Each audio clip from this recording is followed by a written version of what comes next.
Assalamualaikum warahmatullahi wabarakatuh. Saya di sini akan kembali menjelaskan materi pertemuan ke-11 dari mata kuliah manajemen kualitas layanan, yaitu strategi arsitektur jasa integrasi service blueprinting dalam manajemen kualitas layanan terintegrasi. Perkembangan ekonomi saat ini mengalami pergeseran dari produk ke sektor jasa, maka dari itu kualitas layanan merupakan faktor penting dalam persaingan bisnis. Jadi perusahaan tidak cukup untuk memiliki produk yang bagus, namun harus mampu juga memberikan pelayanan yang efektif dan memuaskan pelanggan. Sebelum tahun 1980, pengolahan layanan masih dilakukan secara sederhana dan tidak terstruktur. Kemudian Jelin Shockstack memperkenalkan konsep service blueprint untuk membantu perusahaan merancang layanan secara sistematis seiring waktu. Konsep ini berkembang menjadi alat untuk meningkatkan pengalaman pelanggan.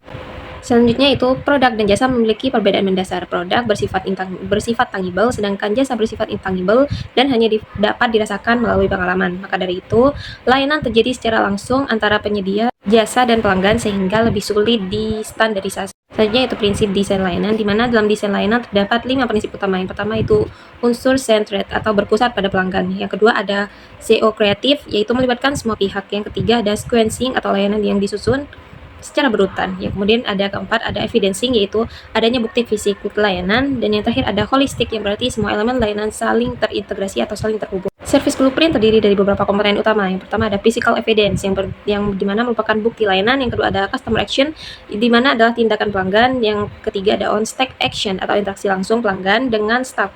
Yang keempat ada backstack action yang merupakan proses di belakang layar, dan support proses adalah sistem pendukung organisasi. Selanjutnya itu garis dalam service blueprint. Dalam service blueprint terdapat beberapa garis pembatas. Line of interaction menunjukkan batas interaksi pelanggan dengan organisasi. Line of visibility membedakan proses yang terlihat dan tidak terlihat oleh pelanggan, sedangkan line of internal interaction memisahkan staff dengan bagian pendukung. Selanjutnya itu service blueprint dan dalam kualitas layanan.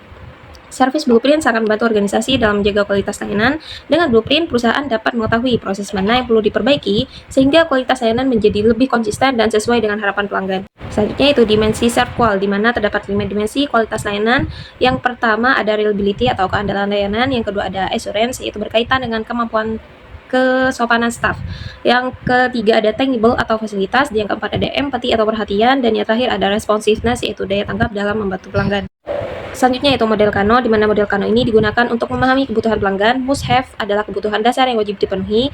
One dimension berarti semakin baik layanan maka semakin tinggi kepuasan pelanggan. Sedangkan attractive adalah fitur tambahan yang dapat memberikan kesan istimewa bagi pelanggan. Kemudian ada fail points dan bottleneck, di mana dalam proses layanan terdapat fail points, yaitu titik rawan kesalahan, misalnya kesalahan staff atau gangguan sistem. Selain itu ada bottlenecks atau hambatan yang menyebabkan antrean dan keterlambatan pelayanan. Service blueprint membantu organisasi mengidentifikasi dan memperbaiki permasalahan tersebut. Kemudian ada manfaat service blueprint, di mana service blueprint memiliki banyak manfaat seperti membantu menemukan masalah layanan, meningkatkan efisiensi operasional, memperjelas tugas setiap bagian, mengurangi keluhan pelanggan, serta meningkatkan kepuasan dan loyalitas pelanggan.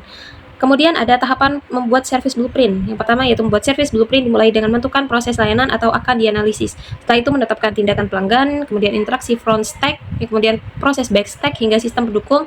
Langkah terakhir adalah menganalisis titik gagal dan hambatan layanan. Kemudian selanjutnya ada studi kasus hotel, di mana pada industri hotel service blueprint membantu meningkatkan kualitas pelayanan tamu. Contohnya dengan memperbaiki proses penyambutan tamu dan meningkatkan koordinasi antara staf sehingga keluhan pelanggan dapat berkurang. Kemudian ada studi kasus rumah sakit, di mana dalam rumah sakit service blueprint digunakan untuk memperbaiki proses pasien pulang. Dengan alur yang lebih jelas, waktu dan administrasi menjadi lebih cepat sehingga kepuasan pasien juga meningkat. Yang terakhir yaitu studi kasus kereta cepat, di mana PT KCIC menggunakan service blueprint untuk menganalisis layanan kereta cepat WUSH. Hasilnya digunakan untuk memperbaiki proses boarding, sistem informasi digital, dan kenyamanan penumpang agar pengalaman perjalanan menjadi lebih baik. Selanjutnya, perbandingan metode, di mana customer journey berfokus pada pengalaman dan emosi pelanggan. Service blueprint lebih berfokus pada proses operasional organisasi, sedangkan PCN digunakan untuk melihat hubungan interaksi dan penggunaan sumber daya dalam layanan.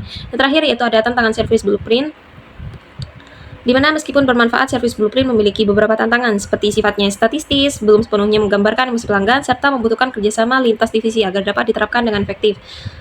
Kemudian masa depan service blueprint, di mana masa depan service blueprint akan semakin berkembang dengan dukungan teknologi digital seperti AI dan otomatisasi sistem. Teknologi AI ini membantu organisasi memantau dan meningkatkan kualitas layanan secara real time.